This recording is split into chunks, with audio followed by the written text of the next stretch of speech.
কোন নির্বাচনের প্রার্থী যদি তার মার্কায় ভোট দেওয়ার জন্য আমাকে টাকা দেয় এবং আমি যদি তাকেই ভোট দেই তাহলে সেই টাকা হালাল হবে কিনা। একটা সৎ মানুষ পাওয়া গেছে যে প্রার্থীর কাছ থেকে টাকা নিয়ে ইমানদারি রক্ষা করছে, ভোটটা তারে দিছে, বেঈমানি করে নাই। কিয়ামতের আগে সততার যে কত রকমের সংজ্ঞা হবে একমাত্র আল্লাহ ভালো জানে।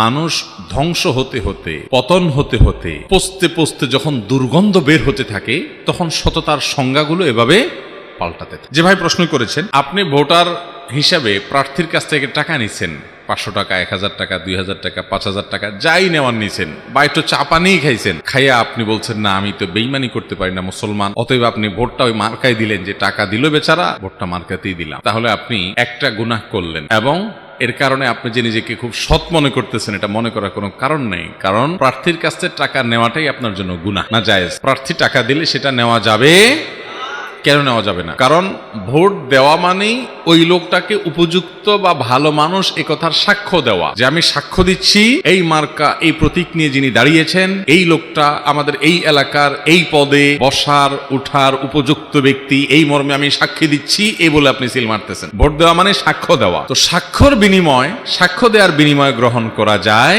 এটা আপনি করতে পারেন না, এটা জায়েজ না। আপনাকে যদি সে দেয় সেটা উৎকোচ হবে। যদি কেউ উপযুক্ত হয় তার পক্ষে সাক্ষ্য আপনি এমনিই দিবেন, দিতে হবে আপনাকে। মিথ্যা সাক্ষ্য আপনি দিতে পারবেন না, শাহাদাতুজ জুর কবিরা গুনাহ। তাহলে তার পক্ষে যদি আপনার এমনি অবস্থান নিতে হয়, যদি সে উপযুক্ত হয়, তাহলে সেক্ষেত্রে আপনি সেখানে টাকা নেবেন কেন? এটা জায়েজ নেই। আর যদি সে উপযুক্ত না হয় তাহলে টাকা নিয়ে তাকে দিলেন আপনি ঈমান রক্ষা করতে গিয়া, অথচ সে উপযুক্ত না, তাহলে অজাগায় সাক্ষ্য দিয়া মিথ্যা সাক্ষ্য দিলেন আপনি, যেটা কবিরা গুনাহ, শাহাদাতুজ জুর। যে উপযুক্ত না, আপনি ভোট দিয়ে বলেন হ্যাঁ উপযুক্ত, তাহলে আপনি মিথ্যা কথা বললেন, মিথ্যা সাক্ষ্য দিলেন, এই ব্যক্তিকে সার্টিফিকেট দিলেন, এর কারণে গুনাহ হবে। ভাইরা আমার, ঈমানদারের প্রত্যেকটা জিনিসের হিসাব হবে, প্রতিটা জিনিস হয় নেক আমলের পাল্লা উঠবে আর না হলে বদামলের পাল্লায়